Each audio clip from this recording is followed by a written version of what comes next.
What is up, down and sideways, you beautiful individuals? It is another episode of League Unlock. Here, Mark here with you to break down a little bit more LCK LPL action. We're getting to elimination rounds in the LPL as we roll through that loser's bracket, but we got to start with what was becoming a little bit of a Cinderella run in BNK Fear X Diabla and the boys matching up against KT Rollster to kick off their main playoff bracket action. And looking at game one, Diablo popping off on the Lucian, everybody trying to kill him. Clean, objective control, zoning with the Talia and Braum. You're going, okay, this run is going hard for BFX.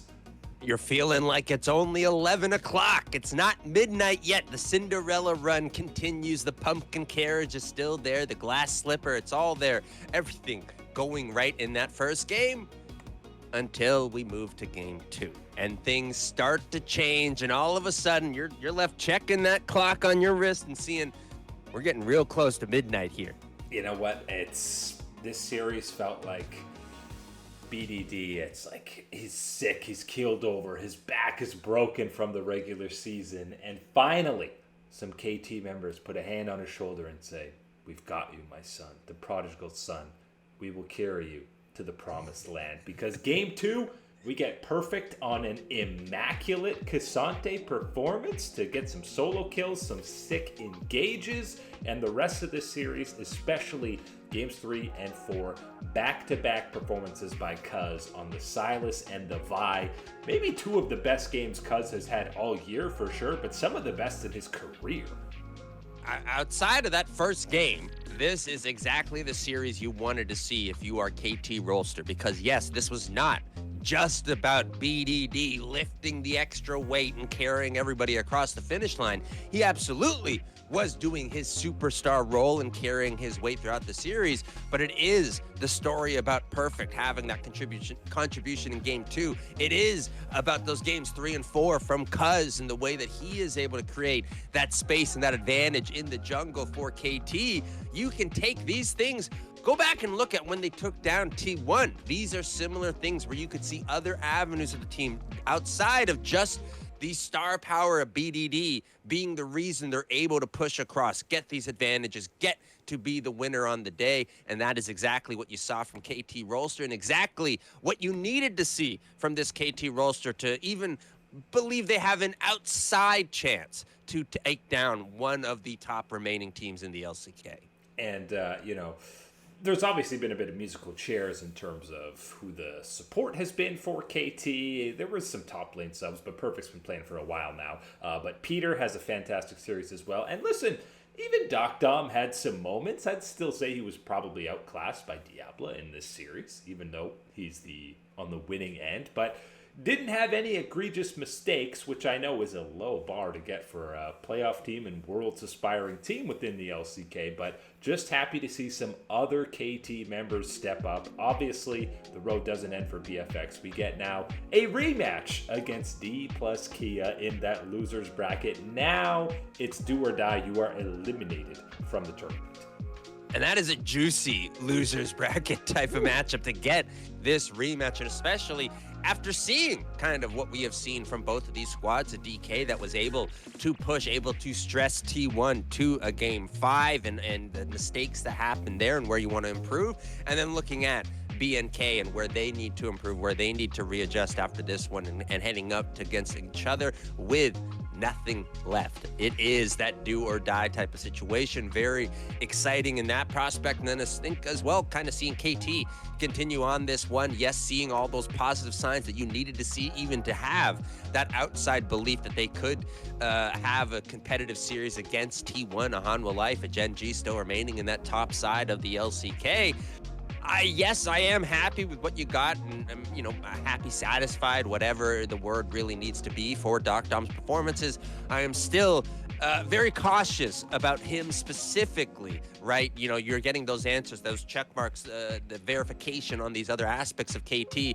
He's still an aspect where I believe it is such a mismatch when you are looking at these top tier teams and who is remaining in Gumayusi, Viper, and Ruler, that it's going to be a real hard task to ask him to be anywhere close to today level, which still wasn't really all that amazing. but to be at that type of level is still going to be quite an ask from him. Yeah, he's going to need to see into the matrix and enter a full flow state to have a chance against those top three. And yeah, obviously the surprise of absolutely nobody. Genji picked KT in that next matchup. So yeah, it's a pretty steep level up to go from BFX right to Genji with a 1 day off for KT. Yeah, that's near impossible type of ramp up in that how fast it's going to be in the series, how lethal your opponent is going to be in taking you out. That's certainly going to be a change, but no curveballs thrown here. We thought maybe there's the outside chance after seeing them go to 5 against DK. You could say, you know what, we'll roll that dice. Let's knock T1 down here early. But I think they're playing it smart and taking KT, no question. And they didn't want to go for the mega flex, I'd almost be intimidated if you picked me as T1 to be like, you want this smoke right now? But hey, Genji's already clinched Worlds, so they're kind of in the green at this point. We'll do a full preview for all those other LCK matchups before the weekend action kicks off. We did have teams getting eliminated in the LPL, and it's just another day at the office, another silver scrape showdown for JDG. They couldn't get it done against BLG in that first round, but they do bounce back to keep their hopes alive against EDG. It was by no means easy. They fall down 2-1 in this series, have a immaculate Caitlyn game out of Pays in the bot lane in Game 4. And is there anything more scary than seeing Pays get a Zeri paired with a Lulu in a Game 5 decider? I don't know. I think maybe you're throwing in some of the most iconic champions and It's players in the history. It's stuff like Faker's Orianna, Faker's Azir. You're throwing in Chovy in there, maybe a Zeka Silas, and you're handpicking a couple of other ones around the world. But yes, you got to throw Pays and the Zeri Pays into that conversation, no question. Gets it in the Game 5, and man, we just saw it yesterday with, a greeting for the Smolder stack, and we see it here today. Greeting for a Senna stack. Yes, I know. Those stacks are really important. And yes, they do add up really fast and are valuable. But you can't greed for them in this type of way, especially when there is the punishment available for the side of JDG. Yeah, and obviously the game kind of snowballs out of there. We did finally get some good performances out of Scout in this game, and the same thing that makes AD carry players great is kind of having that greed, that willingness to go make the play that maybe other people aren't seeing can also be the Achilles tendon for them, or the Achilles heel when you are trying to get extra CS.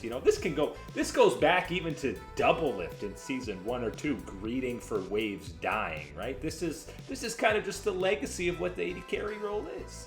I was going to say, without the importance of the moment type of thing, the difference between where you are now and where a world championship game takes place, I was going to say, the moment for aiming yesterday felt a hell of a lot like Doublelift versus Crown in the mid lane. Yeah. Just one of these ones where you can't get caught in this situation. It doesn't matter what the cost is. You have to expend it on your side not to get in one of these ones. Yes, a little different when it is about the stacks that you're trying to grab up, and especially on champions that are scaling the way that these ones do, as in Smolder with the stacks and Senna with the stacks. But it does hurt all the same to see it, and it's just that miscalculation, mistrust of the skills and what the damage and what the numbers are going to be, and it is oh so costly for the ADC.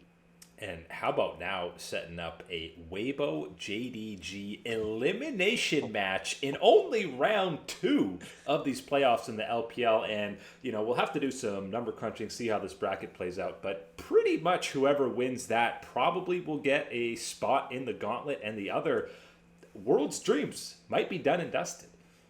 Yeah, we're at that point in the LPL playoffs now where it is into this loser bracket territory, and it is with that extra attention, extra pressure towards Worlds, knowing that these spots are on the line. And yes, you are going to have these situations where right now we have that matchup where it is very different roads that split out of it. One that can continue, one that can keep the dream alive and keep pushing on, and one where it is almost impossible. It is completely done and dusted at that point. The road that you would have to take, the help, the additional results that have to come through on the other side from other teams in order to help you into that spot. This is really, frankly, the do or die spot for both of these organizations with hopes to go to the World Championship. And assuming anyone's legend gets business done against NIP in the next matchup, then you've got AL versus IG as the other elimination match. Now, obviously, both of them have a lot more points, so even if they lose there, especially AL, I think it's guaranteed that they'll be in the gauntlet because they have those 90 points from winning Split 2. But still, losing this early in the playoff bracket for either of those teams would be a bit of a shocker. Yeah, it's a little bit different than when you're looking at EDG and JDG and you are going off of, okay, this is it. You have to make this run in order for those points to be there type of situation for the gauntlet. Different with those two, but still one of those ones where it is that pressure of the summer championship, being that top spot and all these type of things. That's on the line between both of these squads, and certainly both ones that have the intention of being not in this type of position this early within the playoffs. So going to be a tense matchup between those two.